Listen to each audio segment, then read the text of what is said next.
forget tactically. Just effort-wise, it looked like they were deflated. It looked like they looked punch drunk. It looked like they'd been battered for 8 or 9 rounds by City, and then just gave up. But like I say, give City, they're an amazing football team. And look, it's blue for today. Yeah, no, but I think I want to add something because for me, when I was a football player, my experience, of course you play against City. City is the top side at the moment, good form, good players. But second half, nothing, no one shot and target from United. It's horrific, Well, that's where the club are at the minute. What do we expect? You've brought a coach, an interim coach, who hasn't coached at an elite team. He hasn't coached a big team. He hasn't coached a big football club at United. There's so much expected of Manchester United. Whenever you're playing, whoever you're playing against, it doesn't matter.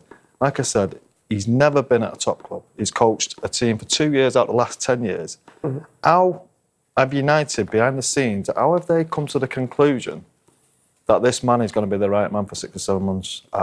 It baffles me. And you see, look at the players. The players are lost on a football pitch. You know what? For the first 20 minutes, I was surprised. I thought, playing really well. Yeah, they were a good team, comfortable on the ball. Pogba playing up front looked all right. He brought him off, and then look, his subs have worked the last few weeks. Don't get me wrong, but they just it was a deflated team. But as much as you can give, you can have a go at United today. They're playing. It could be possibly one of the best teams we've seen. Yeah, definitely. That's the thing who hurt me the most because I think, look, for the fans, the guys who have been paid the ticket and come watch the game, because all the time in my career I was like that, just like try to make the fans proud of me, proud of my performance. Even I lose, I don't have to lose like that. 4-1, derby day. You have to have more the attitude of the player. There's nothing you can do sometimes. I played against your Barcelona team. Against playing a City team. You can't get a kick in the ball. There's just nothing you can do sometimes. That one I agree with you definitely. The thing is, when the team are top level, okay, but they're not top level. Though, Man United are not top level. No, but for example, City are good side. Yeah. They have the manager. Yeah. But United don't. But okay, we discuss about the coach, the manager, the staff, but. Look at the players, what they're doing. Oh, yeah, of course. Players have to... They have to be, they put... Players have to remain, but I'm just saying that the second half, players looked lost. They didn't look like they had a clue what... Yeah, it's like they go to the drumming back, changed, totally. What was your view of that second half and what the guys are saying? Well, I just remember standing at the side of the pitch at Old Trafford a few months ago and saying what I probably think now, nothing changes. I think at some point, I've said it for years and years, at some point soon, you've just got to think, right, OK, we've got to go through a lot of pain to get to where we want to go. And that's pain there, but it's pain playing in a way that it's foreign to Manchester United. You don't want to go to you don't want to go anywhere when you're Manchester United and shut up shop or play counter-attack. It's just not Manchester United. And at the minute, it's a means to an end. Because they don't feel comfortable going to Man City, it's like the best way we can get a result is let's play in a certain way. And it just doesn't feel right to me. It just doesn't feel right. And I just think that they've just got to be brave and think, do you know what? Whatever the score's going to be, we're going to play the way we want to we're going to try to play the way we're eventually going to be. And it might mean you get beat 5. And it probably will mean you get beat 5 to a team like this. But what have they learned from that? It's just another beating. It's just another beating, and it will continue to be another beating until they go through a bit of pain. Michael, we're going through pain now. We've been going exactly. So what's the difference? We're in a lot of pain. We don't have a style of play. And that's my point. Exactly. Yeah. We don't know what we're going to do. Yeah. And this manager came in with his 4-2-2, whatever you call it, 4-2-2-2. Yeah. And it didn't work, didn't last very long. We've gone back to something 4-4-2, I suppose, with Pogba and Fernandes. And I said for 20 minutes, thinking, yeah, this works, it looks all right. And then you come out second half, and they're lucky it's not 5 or 6. Again, the goalkeeper... 5 saves he's made. 5 or 6. He spoke before the game saying, defensively, since Ollie's gone, he shored things up. He hadn't Never in a million years. He's kidding himself if he thinks that. The keeper has stopped him from getting batterings for a long time. And today was exactly the same. So, go on, Yara. Yeah, when I saw the lads, I want to add something. It's really important. I think what is happening for United at that moment, City have to be aware of it. That's why I said I worry a bit. Because what is going to be the next? That's the thing. We have to prepare and not see those things like that happen to City one day. And that's really, really important. That's the clear message of there. What is the next? Because the thing is, if you, like Ferguson left, United been struggling years after years.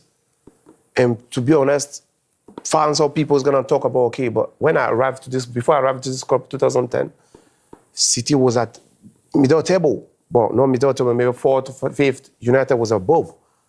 But after that, we reached that level. The board of the clubs, the owner, the fans have to be aware that This we won't have to change. prepare. Yeah, this won't change until Man United get the right manager.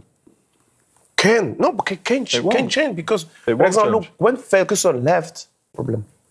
It's going to be the same with Guardiola, though, isn't it? But Unless the you get thing the is, right man. that's what worried me the most. I think the clubs that have to start to work on it, To prepare. prepare the future, prepare the next, and when the guy's coming, you just up there. That's why I love clubs like Barcelona, Bayern Munich, because it's the philosophy up there. They work on and there. The one coming, the next. Pep has been in Bayern Munich, left there. The team are still at the same level. Fantastic. Barcelona, okay, you have up, down after Pep left. Luis Enrique left. Because the club have to have the plan and continuity. What's going to be the next? We want to stay in there. What we have to do. That's Very good really point. important. The good news is City haven't got to worry about that today because they've just won a derby convincingly by 4-1 in the Premier League weekend. So the advantage is City's by 2-1 at half-time in the derby at the Etihad. And what a start so early on your former club got. Yeah, definitely. If you see from the start, like we were talking about Grealish, great combination there, Bernardo Silva to Grealish. After Grealish tried to get inside, make a 1-2 with Bernardo. Bernardo, instead of do 1-2, keep the ball and cross straight. And Kevin De Bruyne, we all know him, is just clinical there. What about it from United's point of view, Paul? I think they started really well. Pogba and Fernandes high up the pitch, which seems to have worked. The problem is now for me with McTominay. Bernardo Silva there, we see circle, getting into them areas. He wants to do that all day long. McTominay does not stop that from happening. He goes to him again, rushes out to the wide player, which again is wrong. He should stay with Bernardo Silva. He's the more creative player. And he doesn't stay with him, and that's what happens. He gets the crossing and De Bruyne finishes well. Yeah, and the final stage of the goal, Steve, is all about this back post area. Tellez spots the danger early. You can see him there. He's linked up, and then he starts pointing. He knows that there's a man behind him in Mahrez that he's concerned about. He points once, and then again, he gets a bit nervous. He points again. He's wanting some help, but he's also still thinking about Mahrez. And by the time it comes in, he's too late. He's got to commit to that first man. If you're in danger, you have to commit to the one in the most dangerous position. He doesn't do that. He's a fraction of a second too late, and it's 1-0. Well, how good was United's response, and how good was the equalising goal? I thought they were brilliant for 20 minutes after that first goal. Kept the ball really well. Didn't plan a counter-attack really, which surprised me. I thought they were really good in possession. And this is a really good goal. Pass from Pogba. Sancho, we know. And I think this goal is made by Fernandes. Fernandes going down the outside, takes Kyle Walker with him. Lovely cut inside. A great finish down the right-hand side. Yeah, and just to reiterate what Scholes was saying, Pogba's been playing really high this first half. Given the length, keeping the ball, it's a perfect counter-attacking goal. And as Paul says, this lung-busting run from Fernandes makes the goal. He takes Kyle Walker away from him, as you can see, allows that room for Sancho just to cut inside, curl it into the corner. It was nothing less than Manchester United deserved. They were outstanding. You thought Rodri maybe? Yeah, Rodri showed him much better than that. Keep Sancho on this left side, not let him cut inside and just slip over. It was brilliant group by Sancho. He's a City player as well, but definitely Rodri should be doing better than that. But City came back. Kevin De Bruyne again.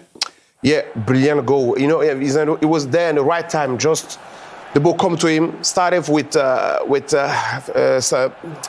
Phil Foden have the ball. Come in, control, dribble, show it. After that, he go bounce to the defender, come again back to him. They bring right time, right position, right shot. 2-0. 2-1. Do you know what? Everything that's good from City has come down that left-hand side. I think they're trying to bully City down, trying to bully Man United down that side. They've got Bernardo Silva out there, they've got Grealish out there, Cancelo's coming in, Foden seems to be going out to that side a lot, and they've really overloaded play, and all the best players come from that side. And great bit of play from Foden. I must say, great save as well. De Gea, the first one, but can Telles do a little bit better there as well, Michael? Do you think? Yeah, possibly. I mean, I'm just still drooling over Foden's.